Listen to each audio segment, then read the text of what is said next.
एक तरफ इंडिया गठबंधन के बीच कई अनबन की खबरें हैं। सीट शेयरिंग को लेकर कांग्रेस और आप दिल्ली में आमने सामने हैं, तो इस सब के बीच में एबीपी ने एक ट्विटर पर पोल किया जिसकी चर्चा खूब हो रही।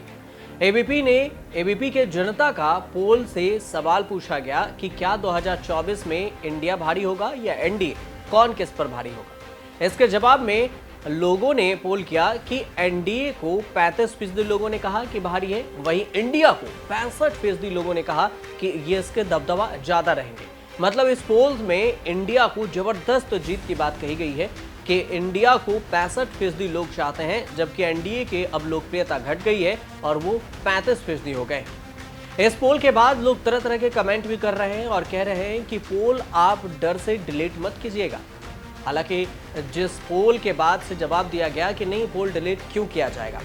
ये पोल ऐसे समय में किया गया है जब दिल्ली में कांग्रेस की बैठक के बाद जब कांग्रेस के नेता बाहर आए तो उन्होंने साफ लफ्जों में कह दिया कि कांग्रेस दिल्ली के 7 सीटों पर चुनाव लड़ने की तैयारी कर रही है और बैठक में आम आदमी पार्टी से गठबंधन की कोई बात नहीं हुई। उधर जब कांग्रेस नेताओं के ऐसे बयान आए तो आम आदमी पार्टी की ओर से भी कह दिया गया कि अगर ऐसी बात है तो फिर मुंबई में होने वाली महागठबंधन की बैठक में जाने का कोई मतलब ही नहीं।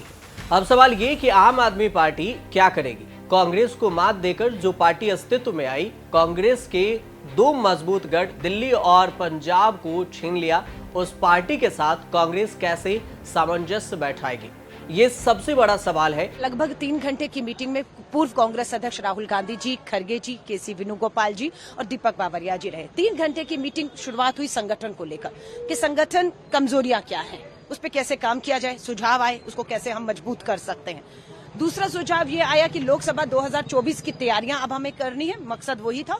दिल्ली से पहले 18 राज्यों की मीटिंगें हो चुकी हैं लोकसभा की तैयारियों को लेकर। दिल्ली 19वां राज्य था। 24 कैसे जीतना है और बिल्कुल आदेश हुआ है कि हमें 7 सीटों पर मजबूत संगठन के साथ हर नेता को आज से अभी से निकलना है। 7 महीने 7 सीटें हैं। ये बात हुई कि जिसकी दिल्ली उसका देश होता है। ये दिल्ली का इतिहास बताता है। जब इंडिया के सभी घटक दल बैठेंगे, सीट शेयरिंग पे चर्चा करेंगे, सब पार्टियों के राष्ट्रीय नेतृत्व आमने सामने बैठ के इस पे चर्चा करेंगे, तब पता चलेगा कौन सी पार्टी को कौन सी सीटें मिलती हैं। ये तो बहुत आगे की बात है। आपको लगता है कि कोई फर्क नहीं पड़ता। देखिए, बहुत छोटे छोटे नेता हैं जिनकी जमानतें एमएलए इलेक्शन तक में नहीं बची हैं, उनकी क्या वैल्यू।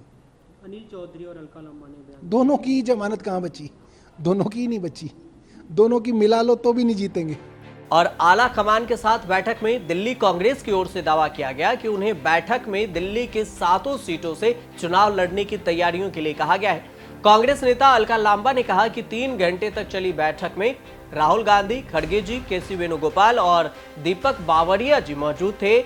हमें आगामी लोकसभा चुनाव की तैयारी के लिए कहा गया है। यह निर्णय लिया गया है कि हम दिल्ली के सभी 7 सीटों पर चुनाव लड़ेंगे। 7 महीने बचे हैं और सभी पार्टी कार्यकर्ताओं को सभी 7 सीटों के लिए तैयारी करने के लिए कहा गया है। इस बयान के बाद ही विवाद हो गया। दरअसल दिल्ली में कांग्रेस नेतृत्व की एक अहम बैठक हुई जिसमें पार्टी अध्यक्ष मल्लिकार्जुन खड़गे, राहुल गांधी, केसी वेणुगोपाल समेत अन्य वरिष्ठ नेता शामिल थे।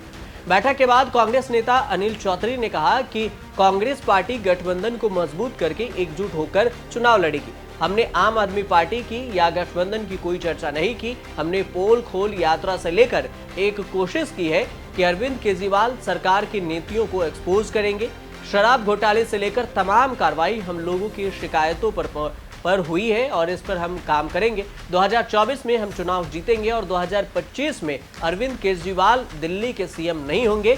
हमारी यह पूरी कोशिश है। इस पर आम आदमी पार्टी ने सवाल खड़े किए। कांग्रेस नेताओं के बयान पर पलटवार करते हुए दिल्ली के मंत्री और आम आदमी पार्टी के प्रवक्ता सौरभ भारद्वाज ने कहा कि जब इंडिया के सभी दल बैठेंगे, सीट शेयरिंग पर चर्चा तभी हम करेंगे। आप पार्टी का जन्म ही कांग्रेस का विरोध कर लगभग 3 टन जितनी गाली कांग्रेस की सरकार को बोले और बोलकर सरकार में आए और आज अनधिकृत अधिकार प्राप्त करने के लिए कांग्रेस का समर्थन ले रहे हैं। और कांग्रेस वालों को भी ठीक है, चलो हमारा गठबंधन बढ़े। भाई मैं बताना चाहता हूं खड़गे साहब, जैसे ही आज शाम को ये बिल खत्म हुआ, पारित हुआ, केजरीवाल जी पलट जाएंगे, ठेंगा दिखाएंगे और कुछ नहीं होने वाला। उधर महाराष्ट्र में शरद पवार को लेकर चर्चा है कि अजीत पवार ने शरद पवार को ऑफर दिया है। हालांकि शरद पवार की बेटी और एनसीपी नेता सुप्रिया सुले ने साफ इस बात से इनकार कर दिया है कि उन्हें कोई भी ऑफर मिला। लोकसभा चुनाव में 190 दिन बचे हैं, मगर अब तक विपक्ष एकजुटता की कोशिश कर रहा है। अभी तक तस्वीर साफ नहीं हो पाई है कि विपक्ष गठबंधन में कौन कौन रहेगा। कारण भले ही शरद पवार बार बार कह रहे हैं कि वो बीजेपी के साथ नहीं जाएंगे, लेकिन उनके साथी दलों में सस्पेंस बना हुआ है। वहीं अब जब दिल्ली में कांग्रेस नेताओं के बयान ने सियासी तहलका मचा दिया, तो इस पर भी चर्चाएं होने लगी, सवाल भी उठने लगे कि आखिर दिल्ली में कांग्रेस और आप साथ रहेगी या नहीं, गठबंधन में शामिल होगी या नहीं। अब सवाल ये भी उठ रहे हैं कि क्या मोदी की विजय रथ को रोकने के लिए इंडिया गठबंधन के 26 दल 2024 तक साथ रहेंगे?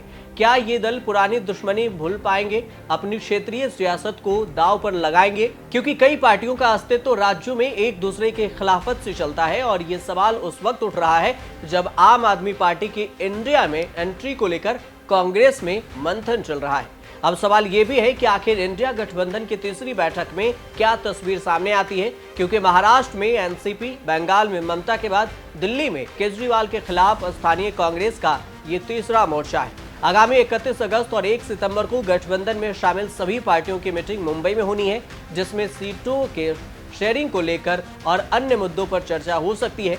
हालांकि बैठक में कितने नेता शामिल होंगे इसकी चर्चा नहीं है और इसको लेकर भी अभी कोई बयान सामने नहीं आया है। आप देखते रहिए न्यूज़ तक।